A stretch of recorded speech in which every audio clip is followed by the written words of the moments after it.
Well, hey everybody, it's Snackbox here. I'm coming to you to talk to you about segment 6 of the Colorado Trail. This is the longest stretch of the whole entire Colorado Trail. It goes from Kenosha Pass to the Gold Hill Trailhead right outside of Breckenridge. Let's get to it. We got a lot to talk about and a lot of miles. Have at it.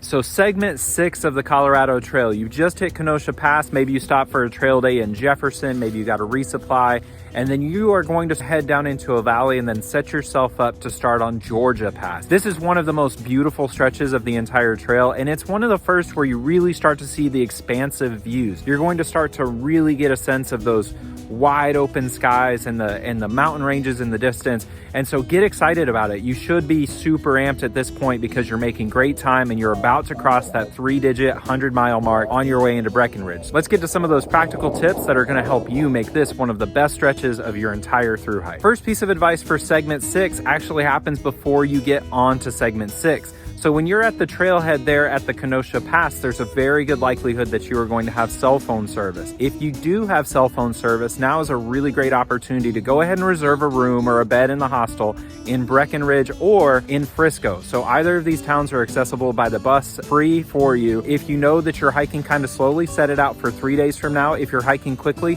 make it 2 days from now. If you are hiking quickly but you want a zero, make it 3 days from now. Whatever it may be, you've got about 33 miles until you get to that bus stop. So plan accordingly and then go ahead and make that reservation so you've got one less thing to worry about as you get off the trail in just a couple of days, maybe 3 days. Who knows? It's up to you. My next piece of advice here has to do with that Georgia Pass. Now, Georgia Pass is incredible, and it's actually, by way of passes, not one of the more difficult that you're going to climb. Make no mistake, it's pretty difficult and it's still a pass and you're still going to have a lot of climbing to do, but this is a good opportunity for you to start timing out your ascent of the passes. When you get down into the San Juans, you're going to have to be especially careful at the passes because thunderstorms and lightning mean you need to be back down below tree line before about 2 o'clock in the afternoon to make sure that you are no longer the tallest thing for dozens and dozens of miles. Make sure that you understand how to read an elevation chart and then plan out accordingly. So take a look at that trail data book that I've been encouraging everybody to purchase. Go ahead and take a look at that and take a look specifically in the section where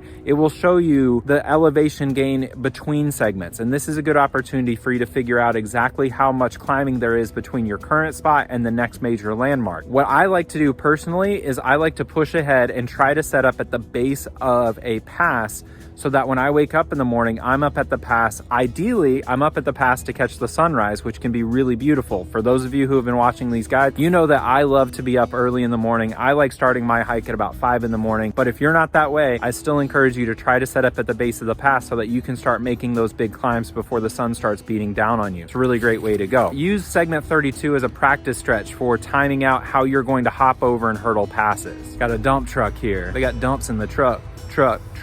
What in the... Oh. My last piece of advice here is to really pay attention to the sun in this stretch. So this is a stretch where you're sort of bordering the valley farmlands and you're climbing up into high alpine elevation and you have some smattering of trees here and there. So as you're making your way through this section, I really recommend paying close attention to how the sun is going and taking a break sometime around 1 to 2 o'clock in the afternoon so you can get an hour away from the sun, you can tuck away in the shade and let the heat of the sun dissipate. This has been a common theme throughout the course of many of these videos, but this stretch particularly can be deceptive, specifically because it's the first time you're really above tree line for an extended period of time as you cross Georgia Pass and you're moving around through the sunshine. It's a good opportunity if you have that sun umbrella to have that one ready to go. Know that the sunscreen needs to be applied liberally throughout the course of your hike and just stay on top of that. Now at Georgia Pass, on either side of Georgia Pass, you're going to find some good patches of trees. You can likely find a good campsite there. We're going to talk a little bit at some point about choosing a good campsite. A number of people have asked me for my favorite campsites along the trail, and I was going to make a video of that, and then it dawned on me that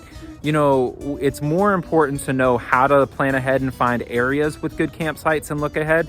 You're going to have so many beautiful campsites throughout the hike that it's really important that you have that skill in your back pocket. However, if I told you, say for instance, one of my favorite lakes to camp at, and I encouraged 100 people to camp there, then it could do some real damage to the ecosystem at that point. And the good news is on the Colorado Trail, there are plenty of great campsites, so you're not going to want for any of that. So if you want to talk about maybe a specific campsite or you want to talk talk to me about that, then by all means, send me a message. I can give you a recommendation for one or two. But overall, I think that everybody is going to find beautiful campsites along the way. You don't need me to tell you that stuff. You're going to be able to find it. I will do a video later about how to look ahead and how to plan for areas that are likely to have great campsites. There's some very easy tips for that. I'll make sure that you're aware of that. So that basically covers it for segment 6. I'm trying to make this video as short as possible, try to give you little snippets. So if you have specific questions, leave them in the comment box below. I'm going to ask that you go ahead and click like and subscribe to this video. It's really helping us get the word out about these different stretches of the Colorado Trail. Stay tuned for our segment 7. We are making our way. Segment 7 is a quarter of the way through the segments. It's not a quarter of the way through the trail, although it's pretty darn close.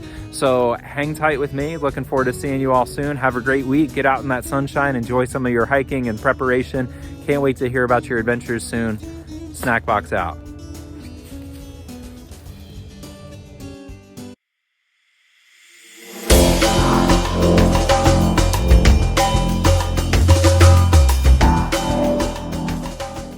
This is just a pro tip for everybody. When you're making a good point, bite the arm of your sunglasses. People think you're smarter than you actually are, you know?